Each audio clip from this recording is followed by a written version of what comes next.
preparación. Avisa. De nuevo. ¿Cómo están, amigos? Muy buenas noches. Gracias por asistir a este Cyberclass.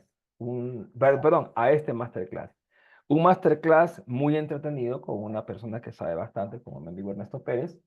Vamos a tratar un tema muy importante. Se dice que lo mejor es prevenir que lamentar. Antes se prefiere, ¿no? Prevenir que lamentar. Y entre las técnicas para prevenir, como no puede ser de otra manera, pues está el endurecimiento de las configuraciones que tengamos en los diferentes sistemas operativos.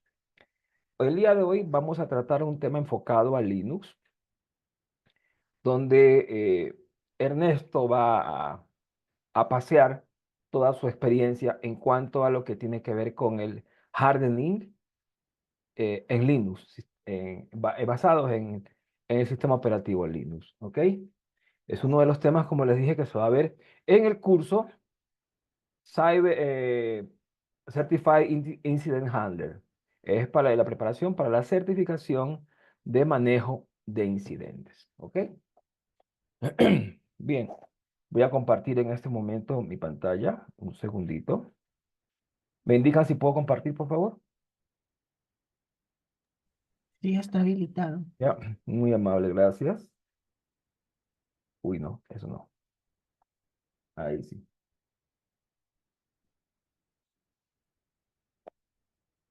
Bien, les voy a presentar a nuestro ponente del día de hoy. Permítanme un segundito, por favor. Bien, la persona que va a dictar el curso, el Certified Incident Handler, en el mes de octubre, lo tenemos aquí con nosotros, se llama Ernesto Pérez. Es una persona que en los últimos años ha venido impulsando bastante la, el manejo de incidentes, salir al frente de un incidente. Ernesto Pérez Esteves es ingeniero informático por la Universidad Cujae de La Habana, por el siglo 97, diplomado en plataformas operativas para networking de la EPN, magíster en redes de comunicaciones por la PUSE. Tiene algunas certificaciones. Él es muy modesto y no ha puesto todas, pero bueno, las que tenemos aquí son casualmente, la que va a dictar, ¿no? La de manejo de incidentes, la CH Practical, Security Plus, Pentest Plus, Linux Plus, CISA Plus, la CISAP, CompTIA SME. Viene trabajando con Linux desde 95, con Slackware, bueno, y después con distribuciones basadas en Red Hat Enterprise Linux y sus clones. Él hace mucho énfasis en el área de ciberseguridad, respuesta a incidentes, endurecimiento de servidores, con todo lo que tenga que venir, que son los sistemas operativos, que es lo que vamos a ver el día de hoy. Y es docente en estas áreas, ¿no? Actualmente se desempeña como especialista en ciberseguridad y administrador de servidores para algunas organizaciones de los Estados Unidos. Por favor, no olvidar algo. No olvidar las fechas que vamos a tener en el curso, ¿no?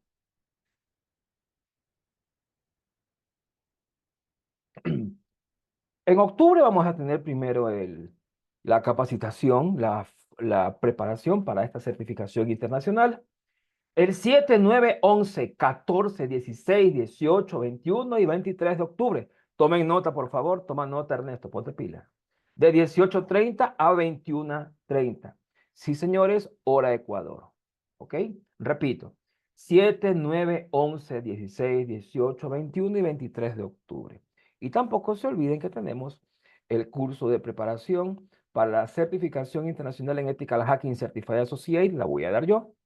El 17, 22, 24, 29 y 31. Como siempre, la sacadera de madre está garantizada de 18:30 a 22:30 hora Ecuador. Y bueno, sin hacerlos esperar tanto, pues, y sin más, vamos a dar inicio a nuestro masterclass con nuestro máster Ernesto Pérez. Por favor, yo tengo que dejar, perdón. ¿Listo? Muchas gracias, muchas gracias. Puedes Buenas compartir, mi noches querido amigo. con todos. Ahí está compartido. Buenas noches con todos. Vamos a ver en esta pequeña presentación, que yo siempre pienso que va a ser 30 minutos y jamás lo es, ¿ya? Pero bueno, quién sabe. En esta pequeña presentación vamos a ver un tema que a mí me gusta mucho. Los que me conocen saben que estoy muy metido en temas de hardening. Y a propósito, se han logrado, déjame cerrar la puerta, se han logrado avances, se han logrado muchos avances en tema de hardening en los últimos años. Estoy viendo que más y más personas se preocupan por hacer hardening a sus sistemas, conocen cómo hacer hardening a sus sistemas y esto es muy bueno, es decir, no están cayendo nuestro interés, no está cayendo en el vacío nuestras presentaciones y conferencias y clases y demás, ¿no? El asunto aquí en Linux es que lógicamente no debe ser un objetivo el instalar Linux apretando, presionando next, next, next y reboot. Al final, no es cierto, sino que tú debes conocer que el proceso de instalación y aseguramiento de Linux no acaba con el instalador, sino que el instalador es una parte de este proceso de instalación y que hay muchas labores más que nosotros tenemos que desarrollar para que nuestro sistema Linux sea más resistentes a ataques, sea más resistente a ataques. Les decía que he visto muchas mejoras porque últimamente he visto, em, he accedido a servidores de amigos, de colegas, y veo que se ven, lógicamente, cada vez eh, más detalles respecto al hecho de que están asegurados. Tú notas que hay más medidas de seguridad. Te comento, no sé, año 2002, 2003, el énfasis mío era y sigue siendo hoy también que hay que mantener actualizados los sistemas. Si tú mantienes actualizados los sistemas, tú estás corrigiendo las fallas de seguridad conocidas. Por tanto, si un atacante intenta aprovechar de una falla de seguridad conocida, no va a poder hacerlo porque tú tienes tu sistema actualizado. Tan sencillo como eso. Y tan increíble como que todavía hay personas que no se ocupan de actualizar los sistemas por mitos, porque vienen de sistemas operativos de juguete, sistemas operativos que quizá si tú actualizas se daña algo y demás, ¿no? Pero es algo que ya hemos ido superando. Quizá tú estás pensando para dentro de tuyo y estás diciendo, pero yo sí actualizo mi sistema, yo sí actualizo mi sistema Linux. Qué bien, felicidades, ¿verdad? Pero bueno, esa es una de las muchas cosas que se deben hacer. Actualmente estoy trabajando para consultor en organizaciones norteamericanas y veo que no es, ¿cómo decirlo bonito? Que no es un antojo mío o que no es una locura mía el hecho de mantener los sistemas endurecidos, de hacer hardening en los servidores, sino que esta labor que vengo realizando hace veintitantos años efectivamente sí se usa en empresas que realmente están con la necesidad, correcto, con el interés de que no sean vulnerados sus sistemas. Como decía Fabián al inicio, la prevención es lo primero. Es decir, yo sé que en la vida hay cosas que son inevitables, entre ellas reaccionar a un incidente, ¿no? Pero si podemos evitar que un incidente llegue a nosotros, pues mejor. Que el incidente sea algo que no sea por culpa nuestra. Digamos, por ejemplo, que no sea por culpa mía, por lo menos, ya. Digamos, por ejemplo, que se vaya la luz. Digamos, por ejemplo, que se vaya la luz por extensos periodos de tiempo. Ya, bueno, si mi generador o mis UPS no pueden aguantar 8 o 12 horas de la luz ida, yo hice lo posible, ¿verdad? Pero no que me vayan a atacar un sistema porque yo no lo tengo actualizado. No porque me vayan a atacar un sistema porque yo no tengo medidas de seguridad tomadas. La agenda de hoy es aparentemente sencilla, insisto. Yo siempre trato de, de hacer esto rápido, pero no sé por qué. La clase sí se toma su tiempito. De todas maneras, sí es interesante y está hecho para que ustedes tomen nota. A propósito, pueden preguntar, lógicamente, durante o al final de la exposición, pueden ir preguntando, manejando cualquier duda, ¿verdad? Y denme un segundito. Creo que hasta el día de hoy nosotros hemos podido mantener los 45 minutos, media hora o una hora Sí, de pero aquí, exposición, ¿no? aquí siempre fallo, tú verás, ¿ya? Entonces, Bien, bien, ¿qué, sigue. qué te decía? De todas formas, pues ustedes toman notas, hacen cualquier pregunta y demás, ¿no? La idea es que tú vayas, lo que ya tú conoces, simplemente lo vas a reforzar como siempre, porque hay personas que a veces dicen, ya, yo me la sé toda de Linux. Yo, que llevo tantos y tantos años trabajando en eso, no me la sé toda de Linux, ¿correcto? Entonces siempre es bueno aprender y ver las cosas. Las que ya tú te sabes, perfecto, las refuerzas con cosas que quizá tú no te sepas o incluso con las que, con las que tú ves que yo conozco o que yo no menciono, etcétera, etcétera, etcétera. La agenda es muy sencilla, como te decía, una pequeña introducción al hardening, que casi que ya estamos hablando de él, y vamos a ver las labores de aseguramiento. Todo lo que tiene que ver con la seguridad durante el proceso de instalación, post instalación, endureciendo accesos remotos y un tema muy, creo que al final son uno o dos slides de herramientas de interés que a mí me es muy interesante, que a las personas siempre le llama la atención. Alguna herramienta de interés que podemos usar para hacer hardening de nuestro sistema. Como siempre, lo que uso es software libre, así que no vas a ver ninguna propuesta de comprar nada ni nada por el estilo. Ahí lo van a tener todo, ¿verdad? Eh, Nosotros conocemos, y voy a pasar muy rápidamente, por supuesto, los pilares. ¡Ay! ¿Qué pasó aquí? Los pilares de la seguridad, que son la confidencialidad, la integridad y la disponibilidad. Ustedes lo conocen, yo creo que no voy a tener que describirlo. Y a propósito, ¿por qué yo los menciono?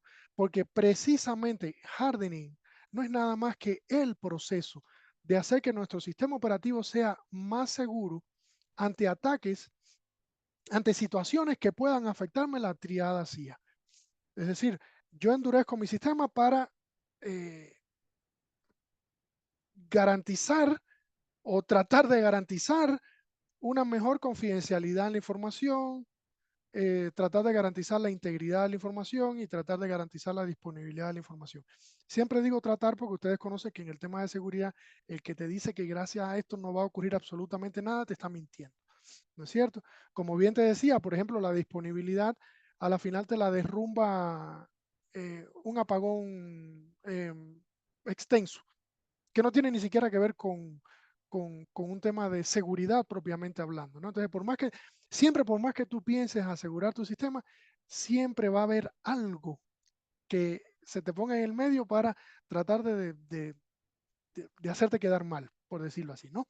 Entonces, eso es a la final lo que nosotros buscamos con el hardening, tratar de disminuir, minimizar la superficie de ataque para que un atacante no pueda afectarme o tenga dificultades para afectarme la triada CIA. Según NIST, hardening es el proceso que busca eliminar formas de ataque a través del parcheo de vulnerabilidades y apagado de servicios no esenciales. Yo coincido con esto, correcto. Yo coincido con esto. Al igual que todo en la seguridad, a propósito, esto es una labor continua, ¿no? Es una labor que comienza, como tú viste, incluso desde antes de la instalación de nuestro sistema. Nosotros tenemos que estar siempre trabajando a la final para mejorar el nivel de resistencia de nuestro sistema operativo ante un ataque. Nosotros lo vamos a ver en Linux por muchas razones, sobre todo porque es el sistema operativo que más o menos yo conozco, ¿correcto? Pero de todas formas, estas mismas técnicas, digamos en sentido general, que ustedes van a ver aquí, las pueden aplicar a otros sistemas operativos igualmente. Pasemos a ver la documentación. Aquí les presento alguna documentación respecto al aseguramiento, endurecimiento de nuestros sistemas Linux, Master in Linux Security and Hardening, Guide to the Secure Configuration of Red Hat Enterprise Linux 5. Fíjate, esta es la versión de Red Hat Enterprise Linux 5 de la NSA del año 2011. Sin embargo, es una guía que tú la lees hoy y tiene pues toda la actualidad necesaria. Te lo digo porque hay personas a veces que dicen, no, que la bibliografía no debe tener más de 3 años, más de tanto tiempo. Esta tiene 13 años de antigua y tú lo lees, este libro tú lo buscas, está disponible, a pesar de ser de la NSA, y tiene muchísimas herramientas que te van a ser útiles al día de hoy, todas de ellas. También hay más modernos, ¿no? Endurecimiento de seguridad para Red Hat Enterprise Linux 8, guía de seguridad para Red Hat Enterprise Linux 9, Hardening Linux de James Turnbull, etcétera, etcétera. Fíjate, esta de Turnbull es del año 2005 e igualmente sigue siendo válido. En Oye, fin, Ernesto, dime. una preguntita. Sí, La segunda que indicaste es el Guide to the Security Configuration of Red ajá, Hat Enterprise Linux 5, versión 4.2 del 2011, revisión 4, de ajá, la, de la, de la NSA. NSA. Como tú dices, se la puede revisar todavía y mantiene ciertos elementos de cosas que están ocurriendo hoy en día. Yo te pregunto, Sí, estas ocurrencias, lo que nos está pasando alrededor del mundo, ¿todavía puede ser cubierto por esta guía? sí, totalmente, Ya, totalmente, perfecto. totalmente. Es más, te soy muy honesto. eh, Se viene hablando de las mismas técnicas para solucionar, para endurecer nuestros servidores desde, yo recuerdo, en el año 2003 yo empecé a trabajar acá en Quito en una empresa que realizamos el primer Linux eh, hecho acá en el país, es decir, lo creamos acá en el país.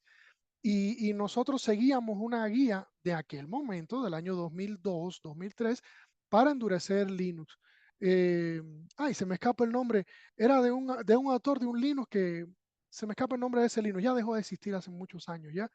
Sin embargo, esas mismas técnicas que se aplicaban en el año 2003, es decir, hace 21 años, al día de hoy se siguen aplicando. Lógicamente, hay cosas que han mejorado los sistemas de cifrado. Por ejemplo, hace 21 años, hace 21 años, cifrar el disco duro de una máquina era no sé cómo decirte, había que aplicar magia eh, para que saliera, para que funcionara. Incluso yo estoy en los agradecimientos de un sistema de cifrado de disco de Linux que se utilizaba en aquellos momentos porque encontramos un error, se mandó a parchar y demás y demás. Ya existe hoy se sigue usando cifrado de los discos, se sigue usando cifrado al vuelo de los discos, claro que sí, se sigue cifrando, ¿no? Y las mismas técnicas, correcto, se sigue usando fundamentalmente las mismas técnicas. Lógicamente han llegado cosas nuevas, han llegado algunas cositas más. eh, con el tiempo se ha ido tomando experiencia de qué hacer, qué no hacer. Eh, Hay herramientas que han dejado de existir, otras herramientas que han ido naciendo, surgiendo, pero siguen siendo las mismas temáticas. Este documento de la NSA, no sé si ya lo bajaron, si lo encontraron, lo descargaron.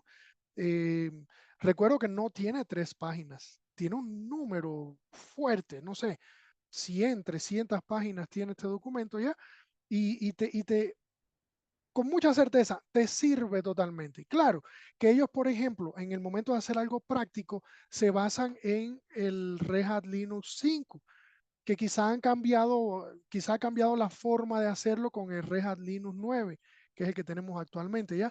Pero, 652 páginas, dice Andrés, perfecto, mira, ahí está. Da tremenda pereza. De hecho, yo leo, ¿sabes lo que yo leo, Andrés? Yo acostumbro a leer el índice y busco lo que necesito ahí en él, ¿correcto? Porque además hay cosas que a veces tú dices, ya, basta, es decir, hay una sección lógicamente sobre escoger claves fuertes, ya, listo, gracias, ¿no? Eso está bien, pero bueno, tampoco tenemos que estarlo estudiando páginas y páginas de lo mismo todos los días. Entonces, te decía, claro, quizá la herramienta cambió, quizá el archivo de configuración ahora es un poquito diferente, pero en resumen, la técnica en sí sigue siendo la misma. Y han pasado, fíjate, 20 y tantos años. Ujú. Eh, a propósito, existen diversas guías y metodologías y existen incluso hasta sistemas para tú poder ayudarte. Por ejemplo, eso no existía hace 20 años ya, para tú poder ayudarte en este proceso de endurecimiento del Linux. Yo les voy a mencionar uno al final, que les va a resultar seguramente de interés. Ujú. Pero en resumen, en general, vamos a ver temáticas que son usuales. Perfecto, muchas gracias. Ahí está ¿cómo se llama? El PDF este es otro, este es el de T-Volt. Perfecto. Bien, em, vamos a ver temas que son muy comunes en la actualidad, que son muy típicos en la actualidad. Primero que nada, ¿qué distribución Linux escoger? Y aquí, por ejemplo, me acuerdo hace 2, 3 días en la empresa que trabajo se armó una conversación entre un grupo de personas sobre qué Linux usar para el escritorio, qué Linux usar para esto y demás. Yo, yo no me voy a meter a estar dando una opinión sobre si el uno o el otro. Yo tengo mi opinión formada. Por ejemplo, para Linux de escritorio, yo lo que uso es Fedora. ¿Por qué? Porque lo que uso para los servidores es, como vieron que lo expuso Fabián al inicio, es los clones o toda la línea basada en Red Hat. Y como Fedora ha sido hasta los últimos tiempos la base que utiliza Red Hat para crear sus distribuciones, yo tengo instalado Fedora en mis servidores, trabajo con, por ejemplo, con CentOS, con Rocky, con Alma Linux, pues simplemente de esta forma yo no tengo que estar pensando diferente si estoy manejando mi máquina Fedora o uno de mis servidores. Manejo la misma línea siempre. Ahora, fundamental, aparte de eso, ¿no? ¿Qué es lo que yo tengo que buscar? Yo tengo que buscar la distribución Linux que mayor tiempo de soporte me brinde en cuanto a parches y actualizaciones de seguridad. ¿Ya? ¿Qué vas a escoger? Una distribución que te va a brindar 3 años de soporte y a los 3 años tú tienes que reinstalar el servidor. Yo recuerdo que hace muchos años la gente me decía, sí, porque es bonita, porque es linda, porque tiene algunos colores agradables. Sí, cuando tú manejas un servidor o dos en tu empresa, quizá tú puedes tolerar tener una distribución de Linux que a cada 3 años ya deja de tener soporte esa versión y tengas que cambiarte a una nueva versión. Ahora, si tú estás trabajando en una empresa que maneja un grupo de administradores, manejan 3.000 servidores, tú no puedes estar cada 3 años actualizando el servidor. ¿Ya? Tú necesitas que ese sistema operativo que esté instalado te funcione por un largo periodo de tiempo. Quizá para ti un largo periodo de tiempo es 3 años, para mí no. En estos momentos, por ejemplo, todos los Red Hat y todos los derivados de Red Hat te ofrecen 10 años de actualizaciones de seguridad. Bien, por ejemplo, CentOS 7, Red Hat 7, ustedes seguramente lo conocen, ¿verdad? Red Hat 7, muchos de ustedes quizás lo usaron hasta el otro día o lo están usando todavía. Bueno, le tengo la noticia de que a partir del mes de mayo, finales del mes de mayo, ya dejó de ser soportado Red Hat 7, luego de 10 años, es decir, en el año 2014, piensa dónde tú estabas en el 2014 y qué tú estabas haciendo, ¿ya? Quizá alguno de ustedes todavía se hacía pipí en los pantalones durmiendo, ¿bien? En el 2014 salió Red Hat 7 y en este año, 10 años después, es que se le dejó de dar soporte. Esa es la distribución que yo quiero. Una distribución que yo instale y que yo no me tenga que estar preocupando por reinstalarla o estarla upgradeando o modificando cosas cada cierto tiempo. Porque, insisto, hay personas que dicen, pero no pasa nada, si tú te upgradeas de tal distribución que empieza con U, por ejemplo, tú te upgradeas de esa versión a la otra cada 2 años y solamente tienes que cambiar 2 archivos de configuración.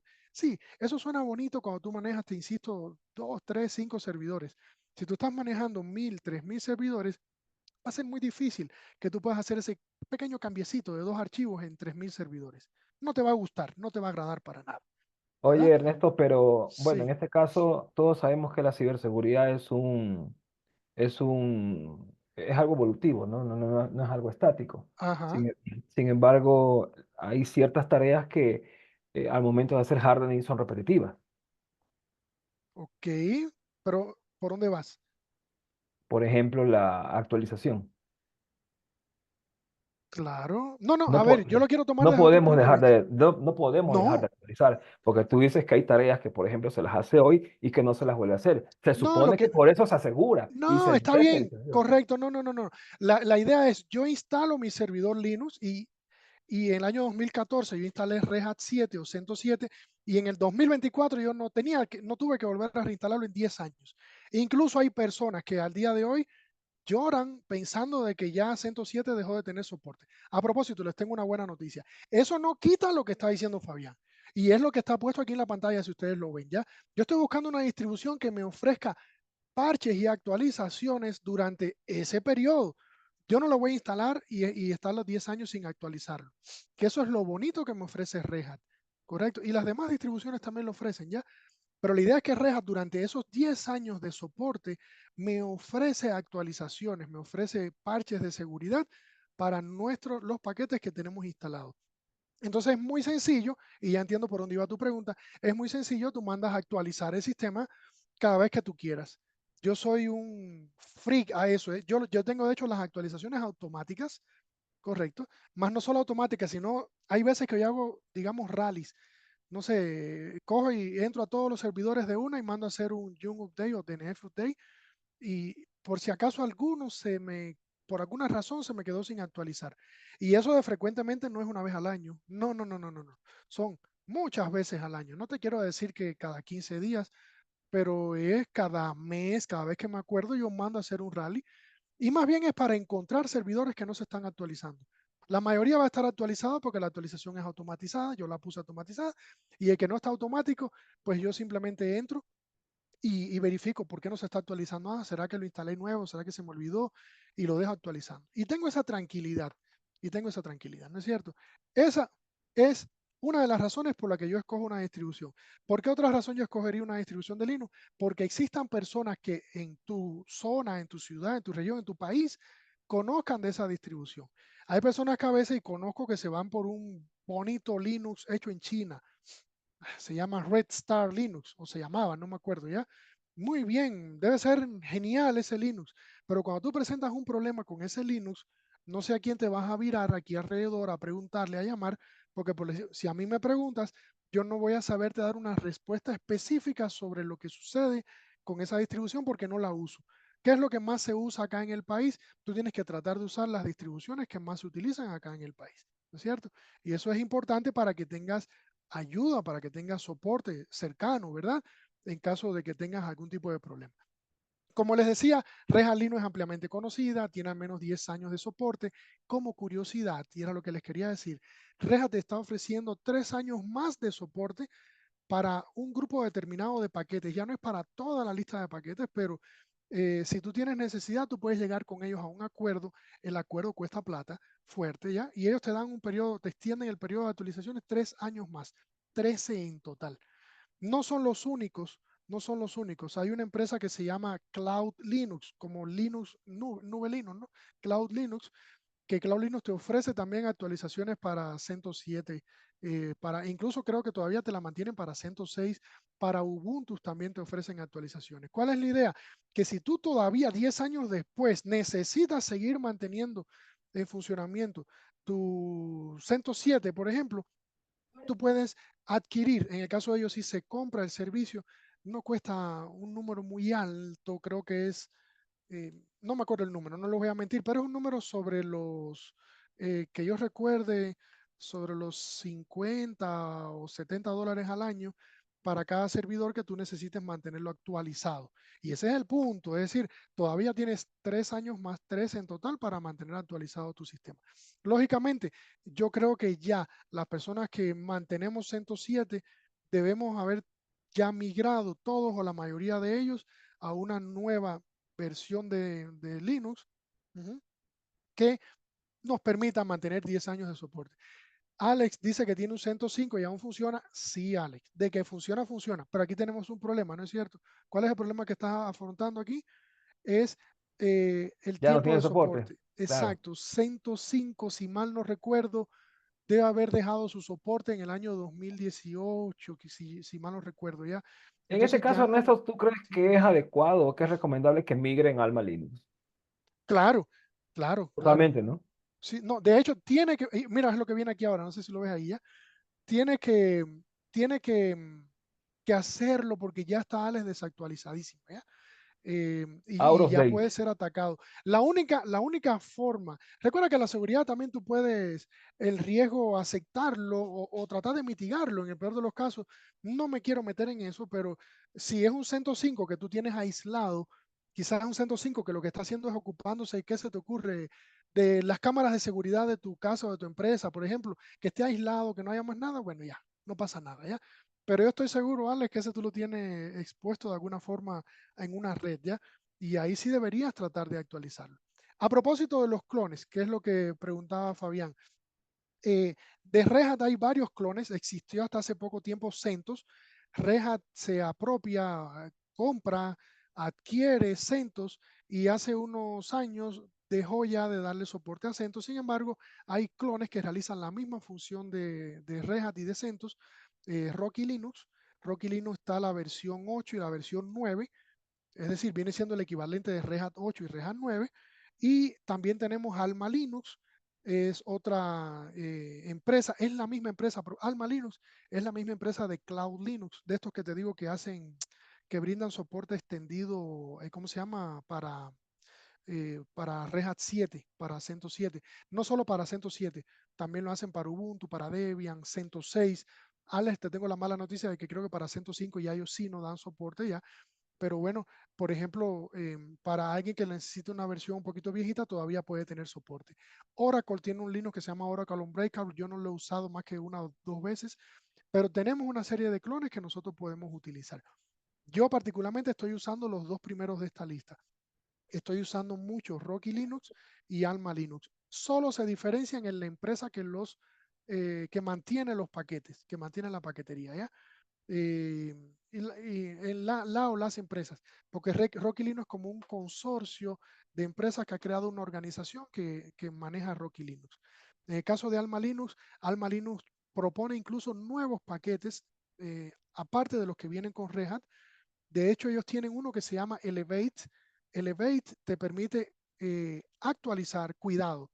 El que yo te diga esto no te estoy diciendo que lo hagas, ¿no? Pero bueno, Elevate te permite actualizar tu sistema 7, es decir, CentOS 7, a Alma Linux 8, por ejemplo, o a Rocky Linux 8 también, si es que así tú lo quisieras. ¿Ya? Entonces, lo puedes hacer si tú tienes un CentOS 7, puedes actualizar Alma Linux a Alma Linux 8 a través de Elevate, esta herramienta, a tu cuenta y riesgo, en realidad, ¿no? Bien, durante la instalación es otro proceso. Fíjate, como estamos viendo, estamos pensando en seguridad nosotros desde antes del proceso de instalación, como te decía, ¿no? Es decir, durante la instalación, antes de la instalación, escogimos una distribución que me brinde varios años de soporte. Ahora sí, durante la instalación, ¿qué vamos a hacer? Nosotros podemos tomar una serie de medidas al momento de instalar. La instalación que nosotros vayamos a hacer siempre tiene que ser mínima. ¿Qué significa esto? Significa que debemos instalar la mínima cantidad de paquetes, ¿correcto? La mínima cantidad de paquetes en nuestro sistema recién instaladito. Y tú dirás, pero es que yo necesito tener muchos más paquetes. Bueno, la idea es, tú haces una instalación base y luego de esa instalación base tú creces. Es decir, sobre esa instalación base tú instalas los paquetes que tú necesitas. De esta forma, tú solo vas a tener los paquetes que necesitas y los que el sistema operativo mínimamente le hace falta para funcionar. Un atacante, visto de otra forma, entonces no va a poder, un atacante no va a poder hacer uso de herramientas que tú no tienes instaladas. Como tú tienes instaladas paquetes mínimos, herramientas mínimas, el atacante solamente va a poder hacer uso de ese pequeño conjunto de herramientas que tú tienes. Al contrario de si tú hicieras una instalación completa. Es decir, si tú mandas a hacer una instalación completa, lo que se llama de DVD, se han visto que a la hora de bajar el ISO, hay un ISO que se llama DVD ISO. Si tú bajas el ISO DVD, entonces a ti te va a dar ganas de instalar todo. De hecho, hay personas que se molestan en hacer clic en cada uno de los checkbox para escoger todos los paquetes que se puedan instalar en el servidor. Eso tiene una ventaja. Tiene la ventaja de que no te va a hacer falta instalar ningún paquete, ¿verdad? Porque todos los paquetes ya los vas a haber instalado desde un inicio. Y tiene la desventaja de que vas a tener instalado no solo los paquetes que necesitas para tu trabajo, para el día a día de ese servidor, sino que además vas a tener instalado los paquetes que no vas a utilizar nunca. Paquetes que pueden tener o contener vulnerabilidades, paquetes que pueden tener fallas en su configuración, paquetes que pueden tener em, fallas en la cadena de suministro. Es decir, que lo que esos paquetes utilizaron para compilarse quizás haya venido con algún tipo de falla. Entonces, ¿qué estás haciendo? Le estás brindando al atacante un universo mayor de oportunidades para eh, usar a tu servidor de punta de lanza hacia el resto de tu red o dentro del mismo servidor poder escalar. Y entonces, siempre debes hacer una instalación mínima en tu sistema. Y de ahí con Joom, con DNS, debes ir instalando. Espero que todos hagan así, que todos usen esa forma, ¿verdad? La siguiente recomendación es que debes tener una contraseña segura. Yo no voy a hacer mucho énfasis en esto, lógicamente, debes tener una contraseña con más de 13, si es posible 17 caracteres, mayúsculas, minúsculas, números, signos de puntuación, etcétera, etcétera, etcétera. Sin embargo, se está tendiendo mucho a no utilizar o a depreciar el uso de contraseñas para acceder a los sistemas, ¿ya? Por eso es lo que ves aquí entre paréntesis que te pongo a la derecha, ¿no? O mejor aún, deberíamos tener nuestro usuario root deshabilitado. Ya vamos a hablar de eso dentro de un momento. Correcto. Y fíjate cómo son técnicas que nosotros tenemos que ir pensando. Pero bueno, en principio, poner una contraseña segura, etcétera, etcétera. Ya después veremos que no, que quizá no nos va a hacer falta. Debemos tener una correcta zona horaria. Algunas personas indican, ¿y esto qué tiene que ver con el hardening? Es dificilísimo encontrar a la hora que tú tienes que hacer algún tipo de investigación o de forencia, etcétera. Es dificilísimo lograr encontrar o hacer matchar, correlacionar los logs de un sistema que tiene la hora incorrecta. Porque a veces no es la hora, es el minuto también. Imagínate que ocurre un evento a las 17:28. Sin embargo, el servidor, la hora que tenía eran las 19:03. Entonces hay que estar restando y sumando, no, réstale tanto, porque para buscar en ese servidor, si es un evento que ocurrió en toda tu red, para buscar en ese servidor, tengo que tener en claro que no fue a las 17:28, sino a las 19:03. ¿Y qué ocurrió antes de las 17:28? ¿Qué ocurrió 5 minutos antes de las 17? Son las 17:23. No, pero en ese servidor son las 18:58, porque tienes que estar en la mente sumando todo eso. Señores, para todo tema, debemos tener siempre nuestro servidor en una zona horaria correcta. Y lógicamente, tenemos que tener adecuadamente en hora nuestro servidor, ¿correcto? Tenemos que tener levantado un servidor de tiempo y nuestro servidor debe estar en hora. Ok, quizá en hora no tiene que llegar a nivel del segundo, aunque si ya tú levantas un servicio de tiempo, él se va a conectar y va a tener a la milésima de segundo la hora puesta en tu servidor. Y así debe ser. Siempre debes preocuparte por eso. Correcto. Y eso es uno de los ejercicios más pesados que hay, que es tratar de debuggar un problema que a propósito no tiene que ser un incidente de seguridad.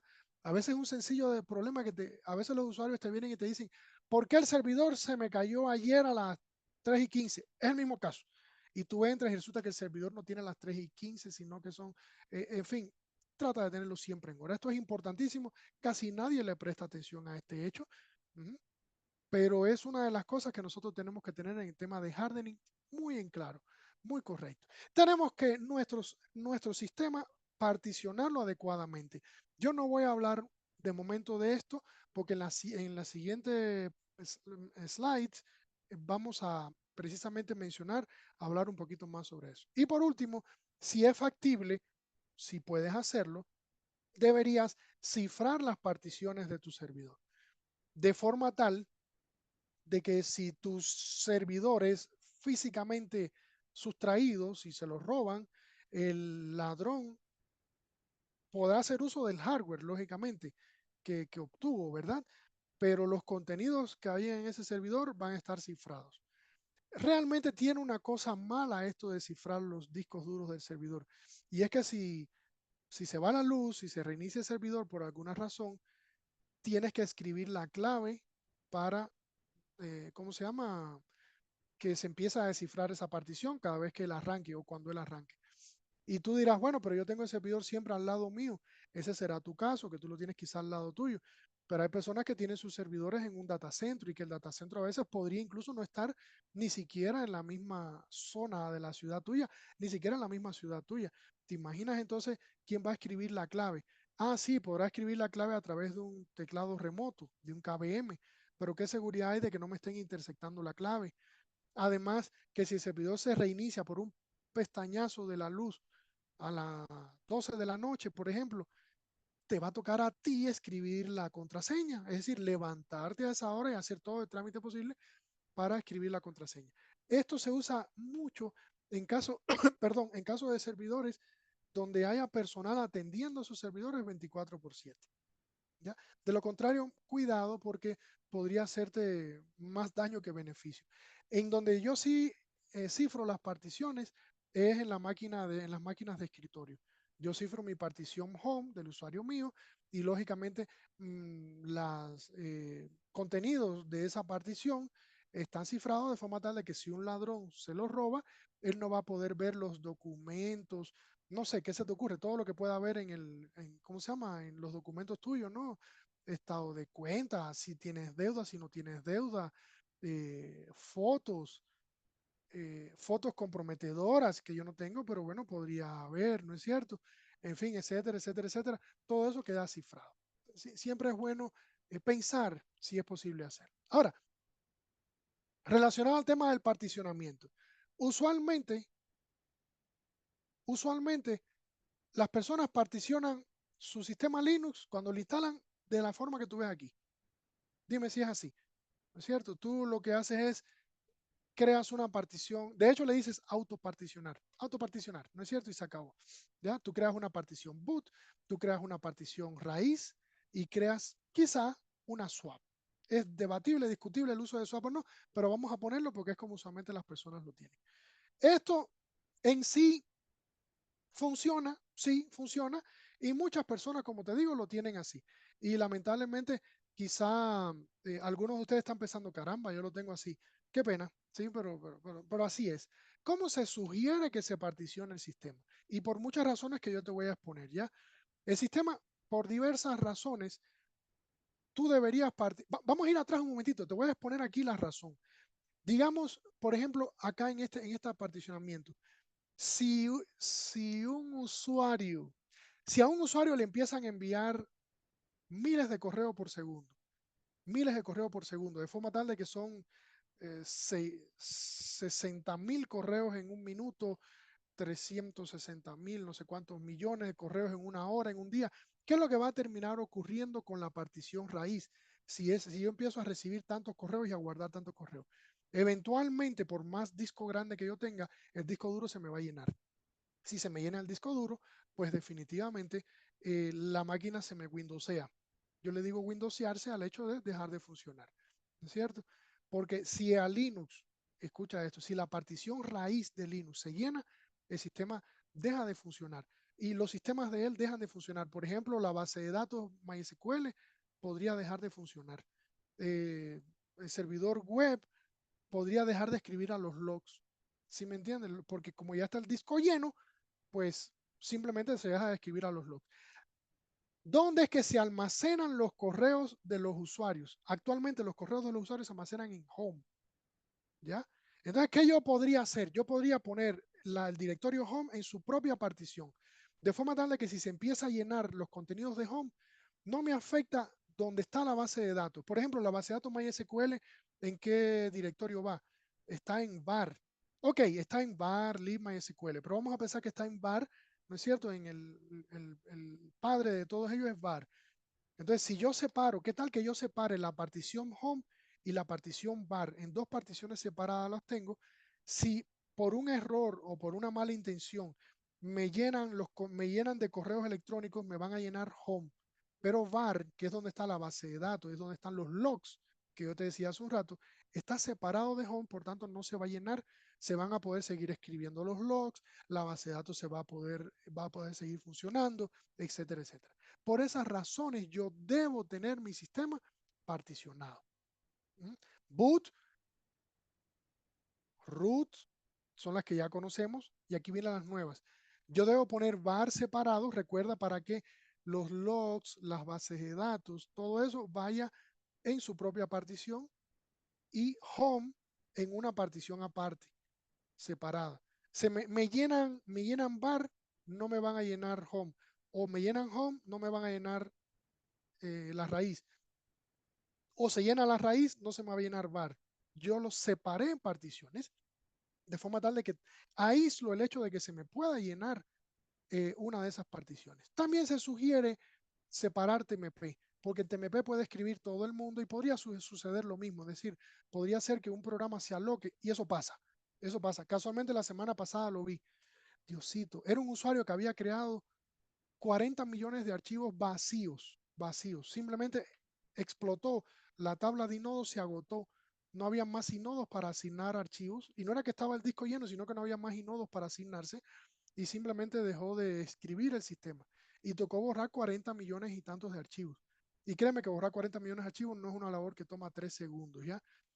Fue tremendo tiempo borrarlo, porque además los archivos, habían archivos válidos, habían archivos que no tenían, que no eran necesarios, todos tenían nombres diferentes. Fue bastante difícil encontrar un algoritmo para borrar los que tocaba borrarse.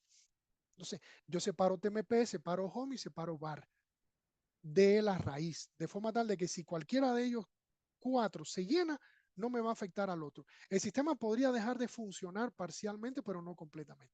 Boot, siempre se debe dejar boot separado por un tema no solo de tradición, sino que los BIOS serán capaces de leer en el Master Boot Record los primeros 1024 cilindros de un disco y por tanto el kernel del sistema tiene que estar siempre dentro de los primeros 1024 cilindros y no después.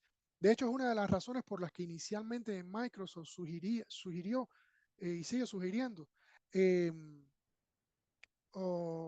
crear, creo que le llaman unidades, ¿no? 2 unidades, la unidad C pequeñita y la unidad D.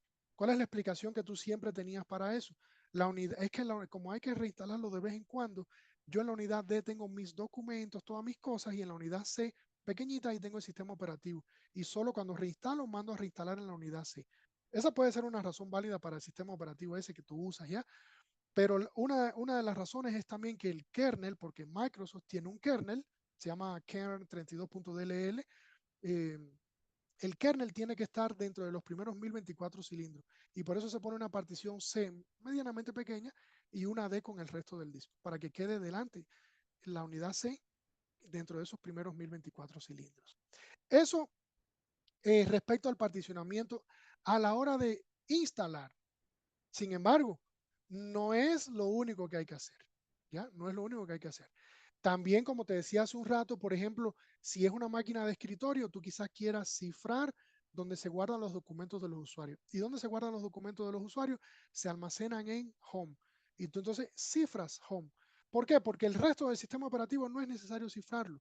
Son binarios, es decir, el comando ls, el bash, el reboot, no sé, los comandos que tú usas en el sistema que están en el resto del árbol de directorio. Pero home es donde se guardan los documentos y tú quisieras cifrarlo y por eso hay que hacer una partición, porque tú cifras particiones. Linux te permite cifrar particiones. Bien, y una razón más que vamos a hablar dentro de un momento, correcto, dentro de un ratito, que es lo que se conoce como los permisos al sistema operativo. Perdón, el permiso al sistema de archivos, dije sistema operativo, ¿no? Los permisos al sistema de archivos ya lo vamos a ver dentro de un momento. Sigamos. Entonces, no hay duda hasta aquí, preguntas, sin vergüenza. Sigamos. Luego de nosotros instalar, fíjate cómo la seguridad la estamos viendo antes de instalar, durante el proceso de ¿No has dicho dónde instalación. está? Perdón, micrófono abierto. Hay ahora tareas post instalación. ¿Ya? Estas tareas post instalación son algunas de ellas de una sola vez, se ejecutan una sola vez y otras, como Fabián mencionaba, son recurrentes. ¿Ya? Son recurrentes. Por ejemplo, ¿qué tareas nosotros debemos realizar post instalación? Inmediatamente que nosotros acabamos de instalar, debemos actualizar nuestro sistema. Y esta tarea no se hace solo una vez, esta tarea tú la haces continuamente, como yo te decía. Incluso tú podrías usar, me permite un segundo, por favor. Santiago, señores, no sé por qué el chat no me salió. Santiago me preguntaba que cuáles son los porcentajes adecuados para cada partición, me imagino que dice Santiago, ¿no es cierto? Para boot con 2 gigas te basta. Déjame mirar atrás un momentito, permítame un segundo. Para boot con 2 gigas te basta. Root entre 5 y 10 gigas te sobra. TMP con 2 gigas te basta. La swap es debatible, yo no uso swap en servidores, pero hay personas que dicen que la swap es 2 veces la memoria. Yo diría que la swap es 2 veces la memoria, pero nunca mayor a 4 gigas. Imagínate que tú tengas un servidor con 256 gigas de memoria. ¿Qué me vas a decir? ¿Que vas a destinar 512 gigas del disco para swap? Eso no tiene uso o necesidad. Ya en los servidores casi nunca se está usando exactamente. Eso en los servidores casi nunca se está usando swap. Porque si tu máquina está careciendo de memoria, es decir, si a tu máquina le está faltando memoria, yo tomo otras medidas. Por ejemplo, yo busco quién es el que está consumiendo memoria, quizás le tuneo al sistema para que baje el uso de memoria, o hay veces que no puedo bajarlo más, lo que busco entonces es separar los servicios. Por ejemplo, digamos, tengo un servidor que es servidor web, servidor de correo, servidor de base de datos. Dime que no lo puedes tener en tu empresa. Hay gente que lo tiene, ¿verdad? Entonces, ¿qué es lo que se hace a veces? Si el servidor ese no le alcanza, yo lo que puedo hacer es separarlo en un servidor para base de datos, un servidor para web, un servidor para correo. O si tengo los recursos y la memoria actualmente está barata, barata comparada con hace 15, 20 años, si tengo los recursos, pues simplemente le aumento la memoria. Si mi servidor tiene 16 GB de RAM, pues le pongo 64 o 32. Sin embargo, esa es la última medida que yo hago. Yo trato siempre de usar la misma memoria que el servidor tiene. Entonces te decía, eso para la swap, nunca le pongan más de 4 GB, no es necesario. Para home y para bar, ese valor sí depende de lo que estés usando. Si es un servidor de correo o un servidor de archivo, quizá le quieras poner mucho espacio a home. Si es un servidor de base de datos o para almacenamiento de logs, quizá le quieras poner, no, le vas a tener que poner mucho espacio a bar, ¿verdad? Ponle bastante espacio. Pero fíjate los números, ¿qué te dije? 2 GB en boot. Digamos 10 GB en root, ya son 12. 2 GB en TMP, son 14 GB. Y 4 en swap, 16 GB. ¿Qué disco duro hoy tiene 16 GB? Ninguno, ¿verdad? Es decir, cualquier disco NVMe, que te lo sugiero grandemente, ya nadie está comprando discos mecánicos en el exterior, ¿ya? Discos de estado sólido, NVMe, cualquier disco NVMe ya te llega al tera, ¿verdad? Entonces, ese espacio, esa diferencia, ya tú la distribuyes sabiamente entre bar y home, según las necesidades que vayan teniendo. ¿Correcto? Bien, me disculpo que no había visto el chat. Entonces les decía, tareas post instalación, las actualizaciones, ¿correcto? De hecho, hay un plugin, lo estaba queriendo buscar aquí ahora, se llama Automatic, ¿correcto?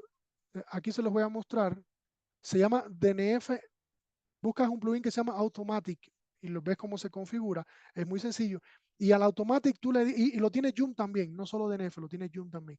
Entonces, al Automatic tú le configuras para que descargue, por ejemplo, para que baje las actualizaciones. No, también para que aplique las actualizaciones.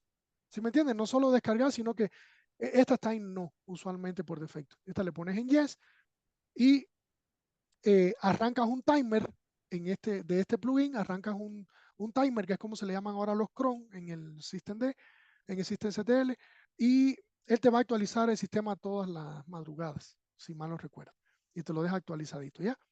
Bien, lo tenemos actualizado en nuestro sistema. ¿Qué otra labor nosotros debemos realizar de aseguramiento post instalación?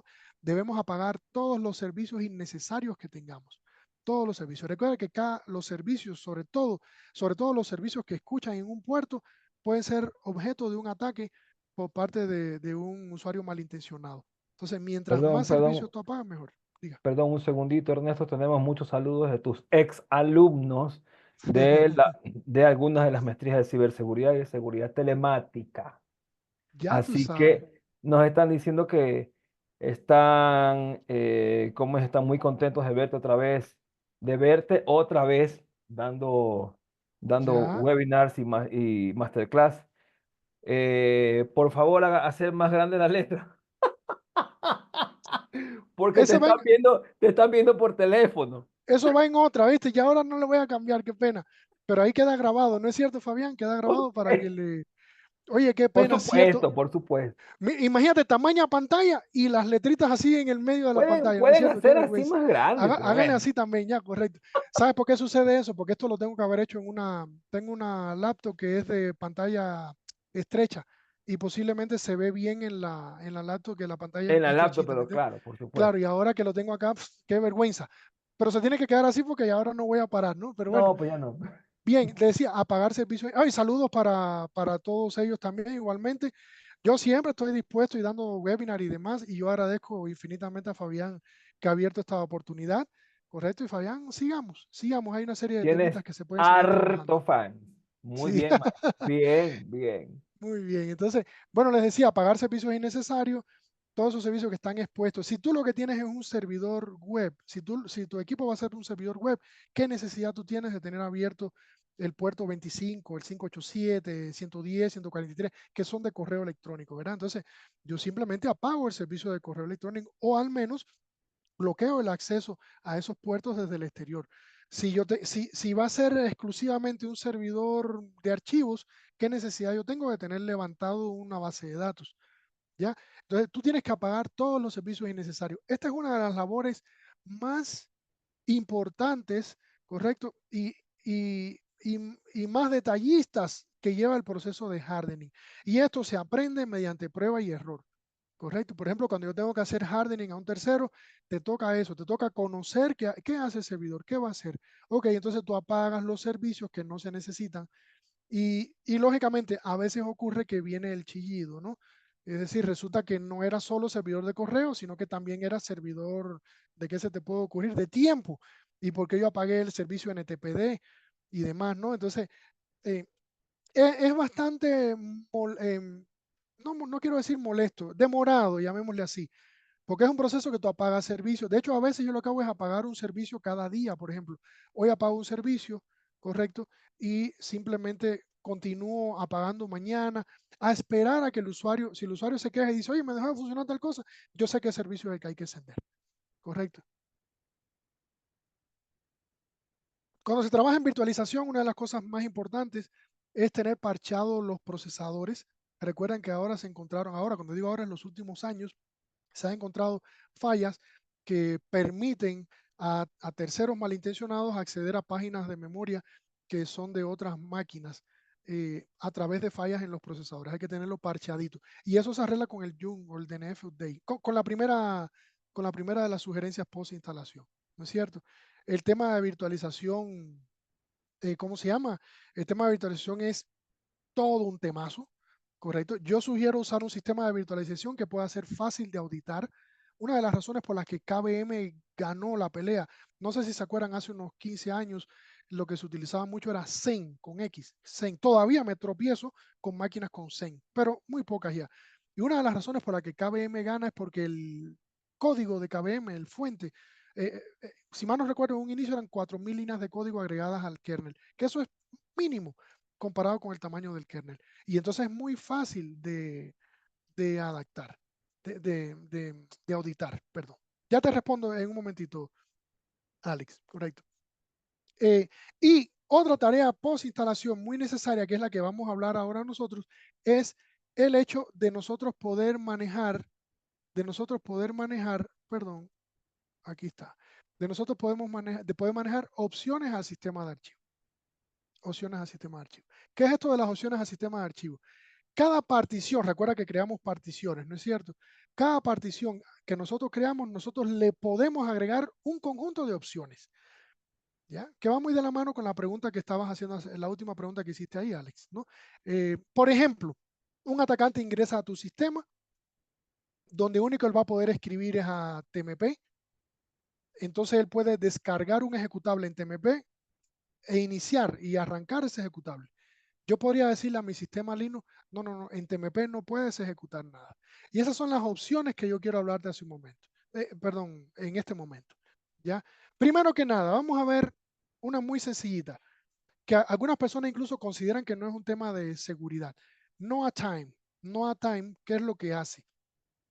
El sistema Linux usa un estándar POSIX para escribir eh, para, para referirse o trabajar con los archivos, ¿ya? Y ese estándar indica que cada vez que un archivo se lee, cada vez que se accede, que se lee un archivo, el sistema tiene que escribir la última fecha en que ese archivo se leyó. Oye, eso. Es decir, si yo leo un archivo, leerlo, el sistema se ve obligado a escribir la fecha en que ese archivo se accedió, se leyó. Esto es un problema de performance, un problema de desempeño muy grande. Porque imagínate que tú estés leyendo, te voy a poner un caso trágico, que bueno, tampoco tiene que llegar a esto, pero bueno, imagínate que sea un servidor web que tenga un solo archivo, pero que ese archivo lo accedan decenas de miles de veces por minuto. Imagínate, leer ustedes lo conocen, el proceso de lectura de disco es un proceso muy rápido comparado con la escritura, porque cuando tú lees de disco, tú simplemente lees los contenidos y ya.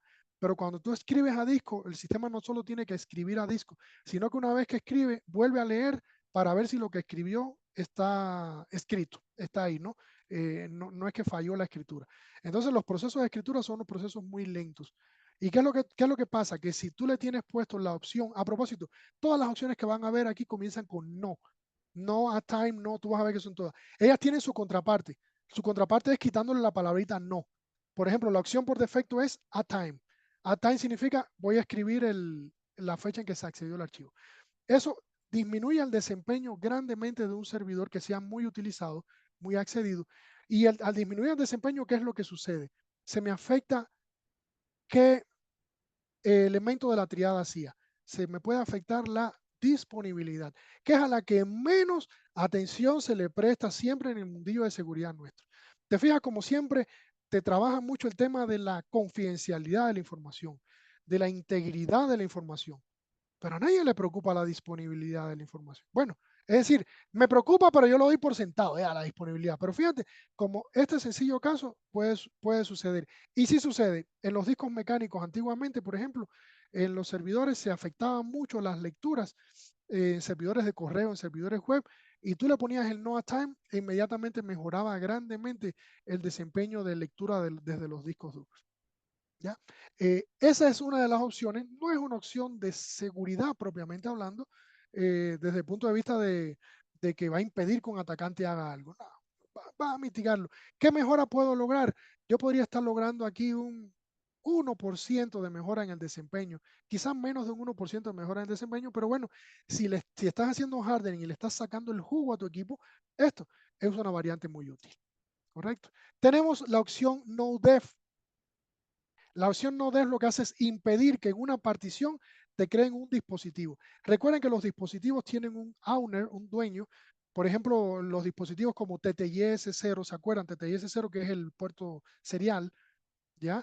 TTIS0, tú podrías prohibirle o configurar tu sistema para que a TTIS0 solo accedan los usuarios que pertenezcan al grupo modem. Antiguamente era así, ya, al grupo modem. Un atacante podría llegar y crear un dispositivo en /dev, no, sino en /tmp. Podría crear un dispositivo en /tmp y ponerle a ese dispositivo otro dueño y acceder a TTIS0, por ejemplo, o a cualquier otro dispositivo saltándose los permisos que se tienen. Entonces, en las particiones donde no está el directorio /dev, debe ir no dev puesto. ¿Qué otra opción tengo? No SUID. Lo mismo, recuerden que SUID es un bit especial, una bandera especial que se pone a los archivos, a los binarios, más bien a los binarios del sistema, que permite que ese binario pueda invocar propiedades de root, es decir, convertirse en superusuario. Por ejemplo, SUID se utiliza mucho en el comando passwd. Ustedes se fijan que cualquier usuario en Linux puede poner passwd y cambiar su clave. Recuerden que la clave está en etc shadow. ¿Cómo es posible que un usuario sin permisos pueda escribir en etc shadow? Porque el comando passwd tiene SUID, tiene derecho de convertirse en superusuario y escribir hacia el archivo shadow. Eso un atacante podría igualmente, por ejemplo, podría irse a TMP o en home. Recuerda que en home puede escribir también. Podría escribir en home y podría dar permiso de SUID y ejecutar un binario con permisos de SUID. Bien, esos son temas que yo debería prohibir en las particiones. Y no exec, que es el mismo caso que te presentaba hace un rato. Un atacante llega, te pone un binario malicioso que, por ejemplo, escanea o que hace ataques de negación de servicio o que intenta craquear claves o se usa mucho actualmente a hacer minado. Entran en tu máquina, te ponen un binario para usar tu procesador o tu GPU para hacer criptominado. ¿Ya? Te lo ponen en TMP, como en TMP pueden escribir, ejecutan el binario y empiezan a hacer mal uso de tu sistema. Tú le podrías poner no exec a las particiones necesarias, ¿verdad? Y prohibir que te ejecuten esos comandos. Fíjate como Linux, aquí estamos hablando de seguridad en capas. Esto no te lo había mencionado, ¿no? Seguridad en capas. ¿Qué significa? Yo particioné apropiadamente mi sistema, actualicé el sistema, busqué actualizaciones durante 10 años de una empresa. ¿Qué más hice? Eliminé los servicios innecesarios y ahora puse permisos en el sistema. Es decir, Estoy buscando de todas las formas impedir que un atacante entre. Pero en este caso particular, si el atacante entró a mi sistema, no va a poder ejecutar binarios. Por tanto, va a tener prohibido o un poco disminuido la capacidad de hacer eso. Aquí tenemos una tablita. Yo en aras del Perdón, tiempo, un segundito, por favor, un segundito. Insisto, Ernesto, tienes muchos saludos. Diego Sánchez, Dori, Eric, saludos para Henry, para Clever, para Lucy, para, bueno, bastantes personas. Y muchos nos están diciendo, Fabián, ¿cuándo un curso de hardening con Ernesto? Está, yo te según lo lo que dije, ya hay tenemos, que ponerle la fecha ya. según lo que tenemos aquí, está muy interesante la clase. La clase. Ujú. Sí, lo que pasa es que esto es una conferencia que se traduce en un curso, ¿sí me entiendes? Porque todo Sí, esto hay que irlo esta es apenas experimentando. una pastillita. Esto es si lo Comprometido, que, Ernesto. Ya estás comprometido, verás. claro, claro, claro. No, y saludos para ellos igualmente. Gracias por eso. Ya les vamos Esta a poner tablita, fecha y hora. esta tablita se las voy a dejar nada más. Por ejemplo, en qué particiones yo puedo poner qué permisos, ¿ya? En la única que hay que tener mucho cuidado es en la partición raíz, porque si tú pones permiso de, pones el permiso de no exec en la raíz, deja de ejecutar binarios del sistema y no arranca, ¿ya? Entonces, esa tablita tú la podrías aplicar. Tienes que tener tu sistema apropiadamente particionado y entonces se le ponen esos permisos. Y como bien ocurre, esto es un pequeño seminario, ¿verdad? Que no vamos a estar probándolo, pero en el curso sí se prueba eso. A hardening de acceso remoto. ¿Por qué tenemos que evitar el acceso como root? Correcto, no, perdón. Nosotros tenemos que evitar el acceso como root porque eh, un atacante ve que un sistema es Linux, ve que existe el SSH en nuestro sistema y qué es lo que hace, inmediatamente intenta ingresar como root, ¿correcto? Porque sabe que todos los servidores Linux tienen un usuario que se llama root y probar contraseñas. Nosotros debemos al máximo, ¿cómo se llama? Evitar acceso como root. ¿Cómo lo podemos evitar? Una variante es la que yo utilizo, es lo que se llama autenticación mediante clave pública y privada. Tú simplemente le prohíbes a tu usuario root que se ingrese a tu servidor con tu usuario root y la clave que tú le pusiste a tu usuario root. No, eso está prohibido.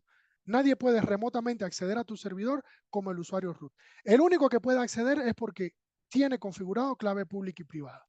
Y de esta forma un atacante podrá intentar 1.000.000, 100.000 trillones de claves que no va a poder entrar a tu sistema porque no va a poder ser craqueado por clave. Y lo más gracioso es que el sistema operativo siempre te va a dar la misma respuesta. Ahora no me acuerdo cuál es, pero te dice algo así como eh, eh, datos inválidos, credenciales inválidas. No como otros sistemas operativos de juguete que lo que te dicen es las políticas del sistema impiden que usted entre como el usuario administrador. Ya me está diciendo que no intente más como root. No, el sistema Linux se divierte con el atacante. Es decir, el atacante prueba 1.000.000, 1.000.000.000 de claves y seguirá probando. El sistema siempre le va a decir invalid, no me acuerdo ahora, invalid login, algo así, ¿ya? Y nunca le va a dejar entrar así escriba la clave correctamente. Esa es una variante, ¿correcto? ¿Y cómo se logra? Se logra en la configuración del SSH, se le pone permit root login, prohibit password, prohíba usar password. Entonces entra con autenticación mediante clave pública y privada. Además, tiene una ventaja y es que no tienes que estarte acordando de, señores, yo manejo miles de servidores en mi día a día. Es decir, no es que entro a los miles, pero cada día entro a servidores diferentes y yo no tengo tiempo para estarme acordando de la clave. Digamos, por ejemplo, igualmente que tú necesitas que yo te ayude con un servidor. Yo no te pido ya la clave. Yo lo que hago es te envío mi clave pública. Te digo, mira, pon mi clave pública en el servidor. Me das la IP y ya yo entro como root, sin necesidad de clave. Lo mejor de todo, ya yo acabé de trabajar en tu servidor, ¿qué es lo que haces tú? Ya yo salí, acabé. Incluso yo te lo pido, ¿no? Te pido, por favor, borra la clave pública. Tú borras mi clave pública y ya yo no puedo ingresar. Y fíjate que no hubo un intercambio de claves ni nada por el estilo. Correcto. Por último, vamos a ver herramientas de interés. Y ahora sí les prometo, esta es la última slide.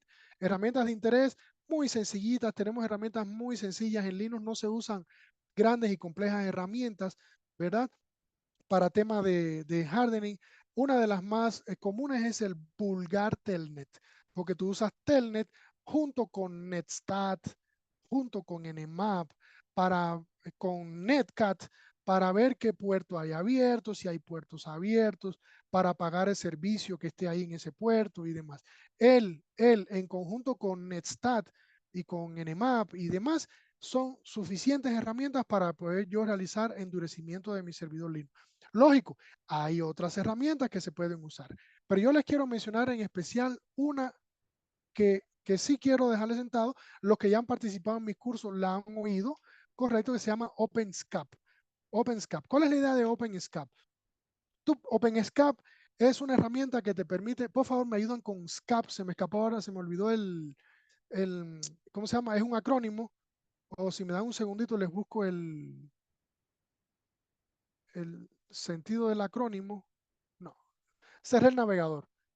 Correcto. Pero la idea de SCAP es una metodología, perdón, es un sistema en el cual tú puedes expresar cómo encontrar un problema en un servidor e incluso puedes proponer soluciones a ese servidor.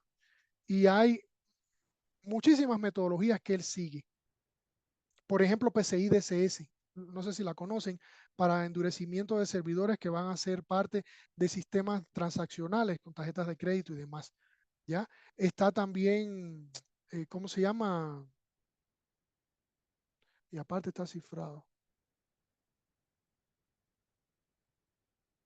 Fail2Ban. Fail2Ban te serviría para evitar ataques, exacto, en la parte de SSH, ¿no es cierto? ¿Cómo se llama? Para evitar ataques de que el atacante vaya repitiendo ataques de diccionario eh, para tratar de encontrar la clave. Sin embargo, te digo una cosa, Ale, si ya yo a root le tengo el permit root login, como viste ahí en Prohibit Password, no importa, el Fail2Ban nos ayuda, honestamente nos ayuda, pero el atacante no va a entrar, ¿oíste? Nos ayuda en una cosa que sí, claro, si hay un tipo que intenta 3 veces la clave, yo más bien lo bloqueo con el firewall, ¿verdad? Para evitar que intente otro tipo de ataque. Bueno, les he estado hablando del OpenSCAP. El OpenSCAP sigue también un sistema que se llama, no sé si ustedes han oído hablar de los Security Controls de CIS, correcto, CIS Security Controls, que son controles de seguridad que tú puedes ¿cómo se llama? Seguir para mejorar la seguridad de tu sistema. Red Hat tiene su propio sistema de endurecimiento, el Departamento de Defensa de los Estados Unidos también, y OpenSCAP, y aquí viene lo interesante, para finalizar, OpenSCAP tú le puedes decir qué servidor tú quieres auditar y bajo qué metodología, PCI DSS, ¿cómo se llama? CIS, las propias de Red Hat, de IBM, bajo esa metodología tú lo quieres auditar y ahí viene lo gracioso. Él entra al servidor, lo analiza y te emite un reporte que a propósito no te pienses que va a ser de 1 o de 10 páginas. Usualmente son ciento tantas páginas de reporte de todo lo que tú puedes arreglar y cómo tú puedes arreglarlo también. Eso lo puedes aplicar, por ejemplo, actualmente en tus servidores. Si tienes algún servidor Linux por ahí, el OpenSCAP por defecto no cambia nada, él solo analiza, ¿ya? Tú le puedes dar el análisis a un servidor tuyo. Correcto, y te emite una serie de recomendaciones. Vas a ver que todas las recomendaciones que yo te acabo de dar ahora están.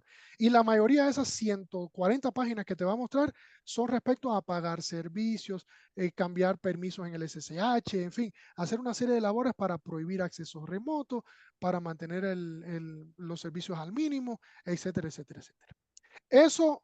Eso de mi... gracias, Fabián. Security Content Automation Protocol, correcto, SCAP. Yo les sugiero, bájense el OpenSCAP, utilícenlo mucho, correcto. Lógicamente, no es tan sencillo como decir, cuidadito, eso les advierto, cuidadito con decirle que repare las cosas por ti, porque a veces las repara demasiado reparadas y terminas tú y el sistema y todo el mundo fuera del servidor, ¿ya? Entonces, más bien yo lo utilizo como, ¿cómo se llama? Como una guía y yo voy reparando lo que yo considero que se debe reparar. Hay cosas a veces que no se pueden hacer, quizá por requerimientos propios de tu organización. Correcto. Eso de mi parte es la pequeña presentación. De esto se habla en la parte de Certified Incident Handler. Incident Handler, iba a decirlo el otro, de Certified Incident Handler, se habla de esta parte, correcto, igual de una serie de temáticas que son necesarias para pasar esta certificación. No sé si tienen alguna otra pregunta, Fabián, algún otro comentario. Pues Muchas bienvenido sea, gracias. ¿no? Sí, recordemos que el hardening, bueno, el proceso de hardening también no es que tiene sus pros y sus contras, ¿no? Sino que podemos asegurar demasiado un Te puedes quedar servidor, un afuera, sistema te puedes quedar operativo. tan Sin asegurado que te embargo, quedas afuera. sin embargo, ¿quién es en este caso, nosotros estamos dejando fuera o tratando de hacerle la vida imposible a los atacantes y a nosotros también como administradores, porque de Claro, repente nos olvidamos de una clave y es cierto que le puse esta seguridad. ¿Y cómo iba la clave? Ah, cierto. Y empiezas a hacer el intento. 1, 2, 3, 4 y tienes instalado Fail2Ban y te saca y te banea, etcétera, etcétera. Las recomendaciones que acaba de dar Ernesto definitivamente son espectaculares. En una pastilla dio un mini curso de hardening. Así que, señores, aprovechen por favor las capacitaciones que tenemos. Valga la oportunidad para indicar que Ernesto va a ser el instructor, va a ser el experto que nos va a dar la capacitación de Certified Incident Handler ya mismo, el 7 de octubre. Ya estamos a la vuelta de la esquina. 7, 9, 11, 14, 16, 18, 21 y 23. 3 Lunes, horas miércoles y diarias. viernes. Exactamente.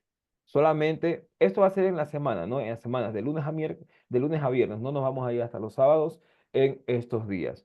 8 días, 3 horas diarias. Serían 24 horas. De 18:30 a 21:30. Hora Ecuador, por favor. Hora Ecuador. Recuerden que estos son exactamente los días. Este es el calendario. Empezamos el lunes 7, miércoles 9, viernes 11. Y de ahí descansamos después de toda la sacadera de madre. Vamos al lunes 14, regresamos el miércoles 16, terminamos el viernes 18. Y por último, 21 y 23. En cada clase, las cuales definitivamente son muy buenas, yo he estado en sus clases y son muy participativas, muy técnicas.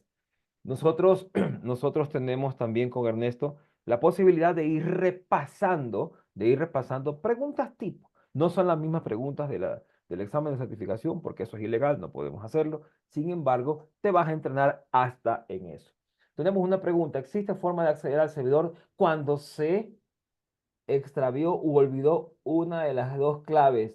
¿De cuáles claves? A ver, puedes hacer un acceso por medio del group, del group, si es que no está jardineada. Si se te olvidó me imagino que me hablarás de la clave pública y privada. Ya, sí, digamos que se te extravió la clave privada. Curiosidad, y esto no es mentira. Esta semana a un colega mío, la máquina se le dañó el disco y no tenía respaldada su clave Y privada. se le fue la clave. ¿Qué es lo que te toca?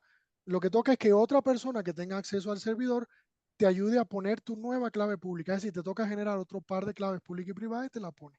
¿Me entiendes? Si no hay nadie más, no hay problema. Es decir, lo que puedes hacer es, te pones frente al servidor, le permites entrar como root de nuevo y ahí si entras como root, subes tú mismo la clave y vuelves a quitar eso del permit root login, ¿verdad? Si fuera necesario.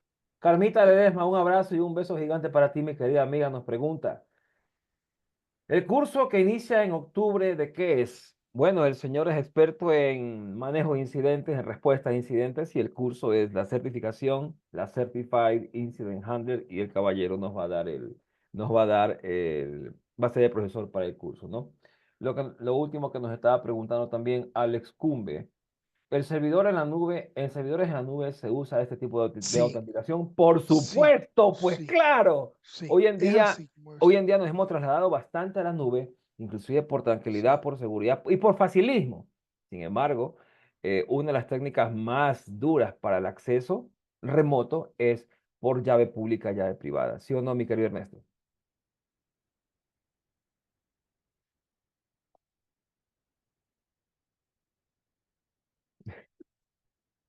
No Ya. sabía, ya listo, óyeme. Así mismo, así mismo, correcto. Y preguntaba, creo que Alex preguntaba hace un rato que cuáles son los mayores ataques a Linux. Los usuales a logwas.tem, además ataques de diccionario, ataques, ¿cómo se llama? De negación de servicio. Son los mismos ataques que están ocurriendo. Ahora se está viendo mucho ataque a la cadena de suministro, que es lo que hay que estar vigilante mucho. Eh, pero bueno, eso es lo que hay en principio. No sé si lo puse aquí hace un momento, pero no hay, usualmente si tú tienes asegurado un servidor Linux, tú tienes resuelto todos los problemas de ataques conocidos. Lo único que te toca es trabajar contra zero days o ataques desconocidos, pero eso usualmente se mitiga mucho exponiendo solamente los servicios necesarios de tu servidor o no exponiendo a tu servidor a Internet. Y no lo digo en forma de gracia, sino que hay veces que realmente hay servidores que no necesitan estar expuestos a Internet, ¿verdad? Y es lo que nosotros tenemos que tener trabajado. Tenemos una pregunta. ¿Podrías indicar de nuevo cómo bloquear el root? A ver, si quieres bloquear el root Sí, le pasé en acá. el acceso remoto, tienes el acceso remoto por Linux por medio de SSH. Tienes que ingresar al archivo barra Ah, etc barra SSH barra SSHD config. SSHD raya baja config, y en ese Exacto. archivo tienes que irte hasta la sección que diga Permit root login. permit root Root login. login. Y ahí le pones. Normalmente está en prohibed password. No, no, no, Normalmente no. está en... No, permit root login está en yes normalmente. No, no, no. Ay, caramba. Ahora cambió. Ahora ¿Ahora cuándo? ¿Que cambió. hace 2 días?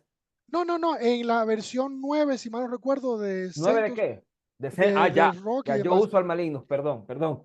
No, también deben estar. En la 9, en la 8 puede que está. Pero bueno, te tropiezas mucho que hay servidores que están en yes.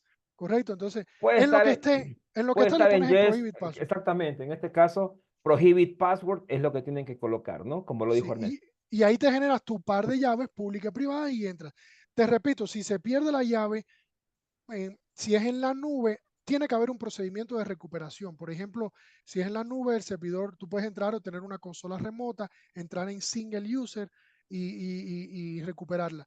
Insisto, usualmente, por lo menos en mi caso, los servidores que yo manejo no los manejo yo solo. Hay alguien más que lo maneja. Así que si yo no perdí mi clave, si yo perdí mi clave, hay alguien más que va a poder entrar y ponerme la nueva clave. Y en este Como caso, Ernesto, curiosidad, no he perdido mi clave. algo adicional, querido amigo, pues si solamente algo muy bueno es ingresar con llave pública y llave privada. Además, yo también te recomendaría en el mismo archivo de configuración de SSH, tienes que ir más abajito, donde indica si permites o no la utilización de clave. ¿Tú Ajá, qué dices, Ernesto? Le ponemos password no. out. Sí. Ya, El problema, entonces en ese ahí está caso bien. solo vas a poder ingresar con la llave y punto. Porque Ahí sí. aunque sepas la clave, colocas la clave y te va a No, decir el y servidor permission denied. aunque entres aunque te conozcas la clave de un usuario que no sea root, no vas a poder entrar. No vas a poder Correcto. entrar, definitivamente. Sí. De hecho, eso se configura, ya eso es un paso más adelantado, se configura y tú lo que haces es autorizar un grupo de usuarios. Tú Ya autorizas vamos a uno o dar dos el usuarios curso que con puedan Ernesto. entrar. Con Exactamente. Sí, Ernesto sí. vamos a dar el curso, Hay no se muchas cosas. preocupen. Sí, ¿Tenemos sí. otra pregunta de Carmen todavía? Sí, Pero claro. ese de al bloquear el root ya no se puede. Si usas ¿Tú usas PAM, PAM? esto de usar clave pública y privada, al bloquear el root ya no se. No, no, no, sí se puede, porque esto tú lo estás configurando para el acceso remoto. El PAM no es solo para acceso remoto, el PAM también es para acceso on-site, directo al servidor, ¿ya? No, no, no hay problema, sí lo puedes hacer, porque esto se lo estás poniendo al SSH, que va incluso antes del momento de que el SSH use PAM, ¿oíste?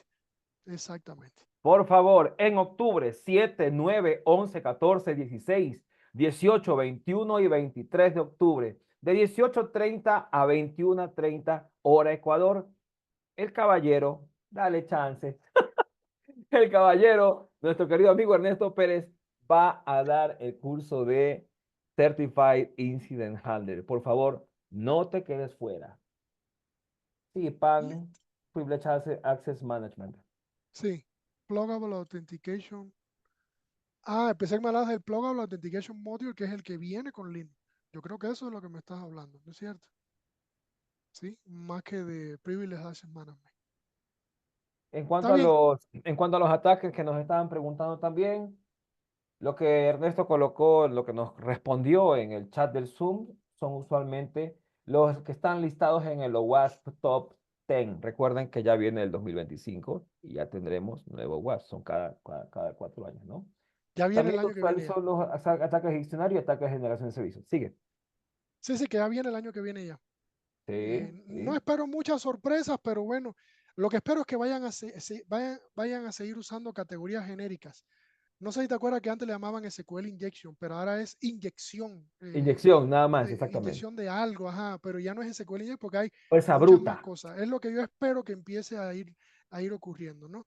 Pero bueno, eso Ok. hay que trabajarlo. Recuerden que a propósito, por último, asegurar el sistema Linux, estamos hablando aquí de asegurar el sistema operativo Linux. Lamentablemente, muchas veces nuestros sistemas operativos Linux, nosotros como administradores solo aseguramos el sistema. Existen aplicaciones que están hechas por desarrolladores, sean internos o externos, y también ellos deben tener la curiosidad precaución de asegurar su sistema, correcto. Por eso mencionaba lo del OWASP. Nosotros no intervenimos mucho usualmente en temas de OWASP, pero bueno, sí se acostumbra a atacar por ahí. Se acostumbra a ver muchos ataques intentando perforar el sistema Linux a través de eso. Eso es de mi lado, entonces. No sé, Muy pues, bien, Ernesto, te agradecemos muchísimo y dale. agradecemos a las más de 40 personas que se han mantenido en este masterclass totalmente interesante. Una pastillita de lo que vas a ver en el Certified Incident Handler, como tenemos aquí. El 7, 9, 11, 14, 16, 18, 21 y 23 de octubre. Ya mismo estamos a la vuelta de la esquina. De 18:30 a 21:30 hora Ecuador, online live, ¿no? Sí. Vamos a tener material todos los días, las preguntas que va a hacer Ernesto.